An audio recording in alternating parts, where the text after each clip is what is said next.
ખેડાના માતરમાં ગ્રામ પંચાયતના નવા ઘરના કામકાજમાં ભ્રષ્ટાચારની ગંધ આવી રહી છે। ખેડાના મરાલા ગામમાં 2 વર્ષથી પંચાયત ઘરનું કામ ટલ્લે ચડતા ગામજનોએ મકાનની વંચિત રહેવાનો વારો આવ્યો। મરાલા સહિત અન્ય 5 ગામડાઓમાં નવીન પંચાયત ઘર બનાવવા 2021માં 17 લાખ રૂપિયાની ગ્રાન્ટ ફાળવવામાં આવી હતી। રામ કન્સ્ટ્રક્શન નામની એજન્સીને કામ સોંપવામાં આવ્યું હતું। તે એજન્સી દ્વારા પંચાયત ઘરનું કામ બૂથ લેવલ સુધી પૂર્ણ કરવામાં આવ્યું, પરંતુ સમયસર નાણાં ન ચૂકવાતા તથા સમય મર્યાદા પૂર્ણ થઈ જતા તેઓનું ટેન્ડર રદ કરવામાં આવ્યું છે। છેલ્લા 1 વર્ષથી કોઈપણ પ્રકારનું કામ કરવામાં આવ્યું નથી અને જેના કારણે પંચાયત ઘર રેકોર્ડની જેમ કે જન્મ મરણ જમીનના દફતરો દસ્તાવેજો સાચવવામાં પણ હવે અહીંયા મુશ્કેલી ઊભી થઈ રહી છે।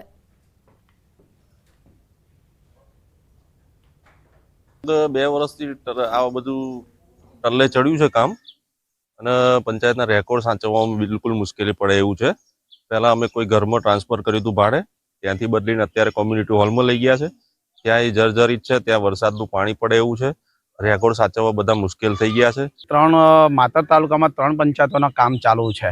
એક છે મરાલા, સિંજીવાડા અને પુનાજ। ત્રણેય કામ અધૂરા હાલ મૂકેલા છે અને અધ્ધર તાલ લટકીને રહ્યા છે। બીજી 3 પંચાયતો છે માછેલ, ત્રાંજા અને ઊંટઈ, જેઓના તો હજુ કામ બી ચાલુ નથી થયા।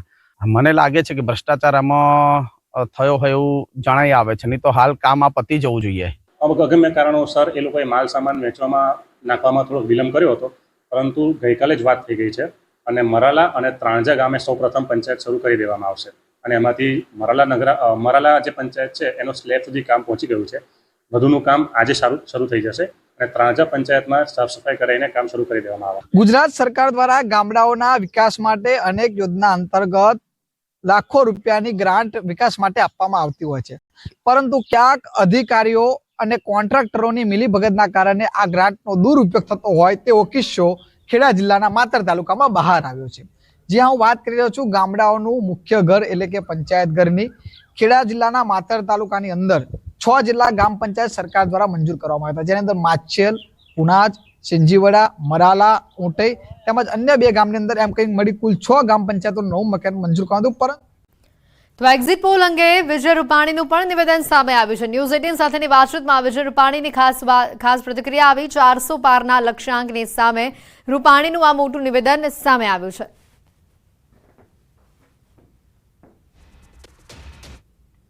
હાલ આપણી સાથે ગુજરાતના પૂર્વ મુખ્યપ્રધાન વિજયભાઈ રૂપાણી છે। આપણે સીધી એમની સાથે વાત કરીશું। શું કહેશો, આ વખતે હજી ચૂંટણી પૂર્ણ થઈ છે, આગામી 4 તારીખે રિઝલ્ટ પણ આવવાનું, ગુજરાતની શું સ્થિતિ લાગે છે? જે રીતે ગઈકાલે એક્ઝિટ પોલ બધા આવ્યા છે, બધા સર્વેમાં એનડીએ અને નરેન્દ્રભાઈ મોદીની સરકારને બહુમતી દેખાડી છે। એટલે ચાલો અડધામાં કંઈક બીજું આવ્યું હોત ને અડધામાં બીજું આવ્યું હોત તો જોને તો એક બનત, પરંતુ બધા સર્વે એનડીએને વધુ સીટું દેખાડે છે। એટલે ગુજરાતમાં પણ આ જ અસર હોય અને ગુજરાતની 26 બેઠક ભારતીય જનતા પાર્ટી જીતશે। તમારી દ્રષ્ટિએ ટોટલ કેટલી સીટ છે એ એનડીએને મળશે આ વખતે? એનડીએને આ વખતે લગભગ હું માનું છું કે 360થી વધારે બેઠકો મળે એવી શક્યતા છે। ખાસ ગુજરાતમાં ક્ષત્રિય આંદોલનો થયા, ઘણા બધા જે છે ભાજપ સામે પડકારો આવ્યા, એમની સામે ભાજપ કઈ રીતના ઉભરશે, એમની સામે કઈ રીતના? એટલે મારું તો અમે લોકો ત્યારે કહેતા હતા, નો ડાઉટ ક્ષત્રિય આંદોલનને કારણે તકલીફો પડી, પરંતુ ક્ષત્રિય સમાજ એ એક રાષ્ટ્રભક્ત સમાજ છે। ક્ષત્રિય સમાજે આ દેશને માટે, સંસ્કૃતિ માટે, ધર્મ માટે અનેક બલિદાન આપ્યા છે। એટલે ક્ષત્રિય સમાજ તો અંતે મત તો ભાજપને જ આપે અને પરિણામો પછી સ્પષ્ટ દેખાશે કે 26 બેઠક ઉપર ક્ષત્રિયોના મત અમને મળશે।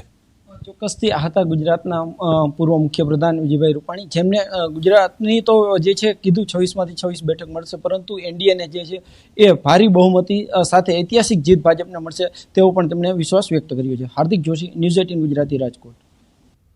2024 લોકસભા ચૂંટણીનું મતદાન પૂર્ણ થયું છે અને 4 જૂને પરિણામ જાહેર થશે, ત્યારે હાલ તમામ લોકોની નજર પરિણામ પર છે। જો કે એક્ઝિટ પોલમાં ભાજપને બહુમતી મળી રહી છે, ત્યારે પ્રજા કઈ સરકાર ઈચ્છે છે તે જાણવા માટે ન્યૂઝ 18 ગુજરાતીની ટીમ સ્થાનિકો સાથે પહોંચી અને તેમની સાથે વાતચીત કરી।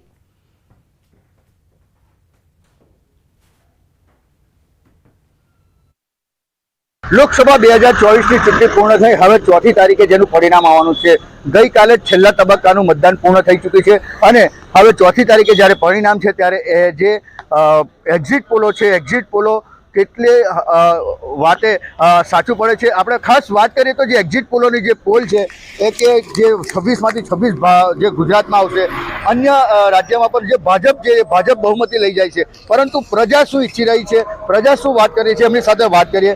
બેન, લોકસભા 2024ની ચૂંટણી પૂર્ણ થઈ ગઈ છે, 4મી તારીખે પરિણામ છે. કેવી સરકાર ઈચ્છો છો અને એક્ઝિટ પોલો જે કહી રહી છે કેટલું સાચું? બસ ભાજપની સરકાર બનશે. એક્ઝિટ પોલ સાચી છે અને દર વખત અગાઉ પણ ચૂંટણીઓમાં જે એક્ઝિટ પોલના એ હતા એ સાચા જ હતા અને આ વખતે પણ ભાજપની સરકાર બનશે. ખાસ કરીને વાત કરીએ તો જે કેવી સરકાર ઈચ્છો છો? ગત તમે પણ ભાજપ હતી, આ વખતે પણ ભાજપ બહુમતી જીતે છે એવું એક્ઝિટ પોલો બતાવી રહ્યા છે. શું કહેશો? શું આશા અને અપેક્ષા છે હવે નવી સરકાર પાસે? જો જે આશા અને અપેક્ષા ફળીભૂત થાય છે એટલા માટે જ ભાજપની સરકાર આવે છે ને એ જે એક્ઝિટ પોલ બતાવે છે એટલે એનો મતલબ એમ કે રિપીટ સરકાર ઈચ્છે છે, એનો મતલબ એવો થાય. અન્ય વ્યક્તિ છે એમની પાસે વાત કરીએ કે ખાસ કરીને હવે 4મી તારીખે પરિણામ છે. આ પરિણામમાં કેવી સરકાર ઈચ્છી રહ્યો છે? જે એક્ઝિટ પોલો જે બહાર પડી રહ્યા છે તે ભાજપની બહુમતી બતાવે છે. શું લાગે છે તમને? એક્ઝિટ પોલનું 99% સાચું પડશે અને લગભગ 360થી 390 સુધીની સીટ એનડીએ સરકારની આ બનશે અને મોદી સાહેબ જ ફરી વડાપ્રધાન તરીકે બેસશે. ક્ષત્રિય સમાજનું ગુજરાતમાં બહુ મોટો વિરોધ હતો. વિરોધ વચ્ચે પણ જે ખાસ વાત કરીએ તો ભાજપને લીડ મળી છે. તમારે શું માનવું છે? ભાજપને કેટલું નફો નુકસાન જશે ક્ષત્રિય સમાજ દ્વારા? ક્ષત્રિય સમાજ દ્વારા જે વિરોધ કર્યો હતો તેના લઈને મને એવું લાગે છે કે કદાચ માર્જિનમાં ફેરફાર આવે, બાકી બનશે તો એનડીએ સરકાર જ.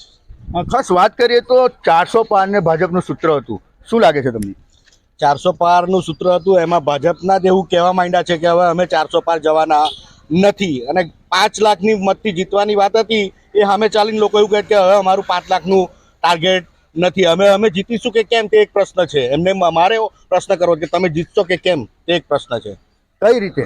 આજ સુધીના એક્ઝિટ પોલો છે ને એ બધા ખોટા જ આવ્યા છે. તમે પણ જાણો છો ને અમે પણ જાણીએ છીએ. આ બધું બિલકુલ ખોટું છે. અત્યારે જે મોંઘવારી ચરમસીમાએ પહોંચી છે, મોંઘવારી છે, આ બેરોજગારી કેટલી છે, લોકો બેરોજગાર કેટલા ફરે છે, જેને ખાવાના રોજના સવાર સાંજના ફાફા પડે છે એવા લોકો છે. તો કઈ રીતે તમે એનડીએની સરકારને મત આપવાના છો? કેવી સરકાર ઈચ્છો છો તમે હવે? અમે તો ઇન્ડિયાની સરકાર છે, કોંગ્રેસની સરકાર આવશે, 295 સીટ સાથે આવશે. બહુમતી નહીં આવે તો શું કરશો? બહુમતી નહીં આવે તો વિરોધ પક્ષમાં બેસીશું. એ તો બેસવાનું જ છે ને. પણ મને એવી આશા છે કે અત્યારે 295 સીટ લાવીને ઇન્ડિયા ગઠબંધન છે એ સરકાર બનાવે છે. વલસાડ ડાંગ લોકસભા બેઠકની ચૂંટણીની મતગણતરીની તૈયારીઓને આખરી ઓપ અપાઈ રહ્યું છે. વલસાડ ડાંગ લોકસભા બેઠક પર કુલ 24 રાઉન્ડમાં મતગણતરી હાથ ધરવામાં આવશે. પ્રત્યેક રાઉન્ડમાં 14 ટેબલની વ્યવસ્થા કરવામાં આવી છે. મતગણતરી કેન્દ્રમાં મોબાઈલ લઈ જવા પર પ્રતિબંધ મૂકવામાં આવ્યો છે. સરકારી એન્જિનિયરિંગ કોલેજમાં મતગણતરી હાથ ધરવામાં આવશે. મતગણતરી મથક પર 3 લેયરમાં સુરક્ષા બંદોબસ્ત ગોઠવવામાં આવશે. ગરમીના કારણે મતગણતરી મથક પર પાણી સહિતની જરૂરી સુવિધાઓ અને એમ્બ્યુલન્સની પણ વ્યવસ્થા કરવામાં આવી છે. વલસાડ જિલ્લા કલેક્ટરે મતગણતરી પ્રક્રિયાની તૈયારીઓની સમીક્ષા કરી. મતગણતરી પ્રક્રિયા સામાન્ય લોકો પણ લાઈવ નિહાળી શકે તે માટે પણ તંત્ર દ્વારા વિશેષ વ્યવસ્થા કરવામાં આવી છે. સવારે 8 વાગે મતગણતરી શરૂ થશે. 7 વાગ્યાથી સ્ટ્રોંગ રૂમ ખોલવાની પ્રક્રિયા શરૂ થશે ઉમેદવાર અને એમના ચૂંટણી એજન્ટની હાજરીમાં. ઓબ્ઝર્વર્સ બંને જિલ્લામાં આવી ગયા છે. મીડિયા સેન્ટરની રચના ત્યાં કરવામાં આવેલી છે. એક ઓફિશિયલ કમ્યુનિકેશન રૂમ છે, પબ્લિક કમ્યુનિકેશન રૂમ છે અને ઇન્ટરનેટ, બ્રોડબેન્ડ અને તમામ અન્ય સુવિધાઓ પૂરી પાડવામાં આવેલી છે. ત્યારે કાયદો વ્યવસ્થા માટે 3 ટિયર સિક્યોરિટીની વ્યવસ્થા કરવામાં આવેલી છે. એમાં સૌથી ઇનર કોર્ડન જે છે એ CAPF દ્વારા જોવામાં આવી રહ્યું છે. ત્યારબાદ મિડલ કોર્ડન જે છે એ SRP અને આઉટર કોર્ડન જે છે એ સ્ટેટ પોલીસ દ્વારા બંદોબસ્ત કરવામાં આવે છે. વડોદરાથી વધુ સમાચાર. SSG હોસ્પિટલની ઘોર બેદરકારી સામે આવે છે. આ બેદરકારીના દ્રશ્યો કેમેરામાં પણ કેદ થયા છે. મોંઘી દવા ભરેલા બોક્સ નીચે ફેંકવામાં આવ્યા. મોંઘી દવાઓની જાણે તંત્રને કોઈ કદર જ ન હોય તેવા આ દ્રશ્યો છે. દવાઓના બોક્સ દાદર પરથી નીચે ફેંકવામાં આવી રહ્યા છે. વડોદરાના સયાજી હોસ્પિટલ તંત્રની આ વધુ એક ઘોર બેદરકારી સામે આવી છે. સયાજી હોસ્પિટલમાં આવતી મોંઘી દવાઓની કોઈ કિંમત જ ન હોય તેવી રીતે કર્મચારીઓ પહેલા માળથી આ દવા ભરેલા બોક્સને નીચે ફેંકતા કેમેરામાં કેદ થયા છે. સરકાર દ્વારા ગરીબોના સારા સ્વાસ્થ્ય માટે દવાઓ પાછળ કરોડો રૂપિયાનો ખર્ચ કરવામાં આવે છે અને ત્યારે સરકાર દ્વારા આપવામાં આવતી આ નિઃશુલ્ક દવાઓની હોસ્પિટલ તંત્રને કદર જ ન હોય તેમ દવાઓના બોક્સ દાદરા પરથી નીચે ફેંકે છે. જ્યારે કર્મચારીઓને કારણ પૂછવામાં આવ્યું ત્યારે દવાઓ ભારે હોવાથી ન ઉચકાય તો બોક્સ ફેંકવા પડે આ જવાબ આપવામાં આવ્યો. લિફ્ટ મુકાવી દો તો નીચે અમે નહીં ફેંકીએ તેવા જવાબો પણ આપવામાં આવ્યા.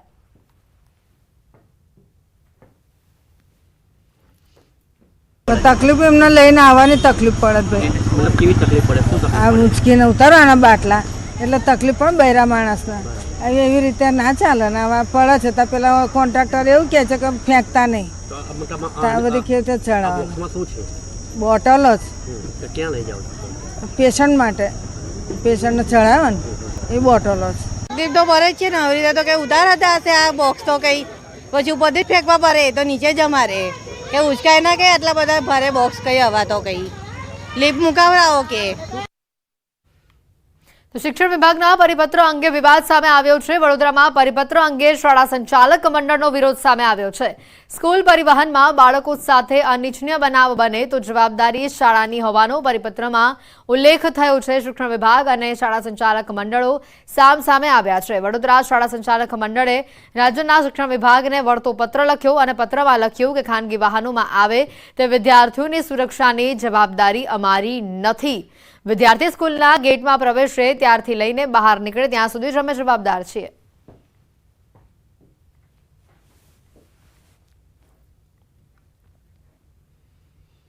રાજકોટથી સમાચાર આવી રહ્યા છે. બાળકી સાથે અડપલા કરનારને મેથી પાક ચોખાડવામાં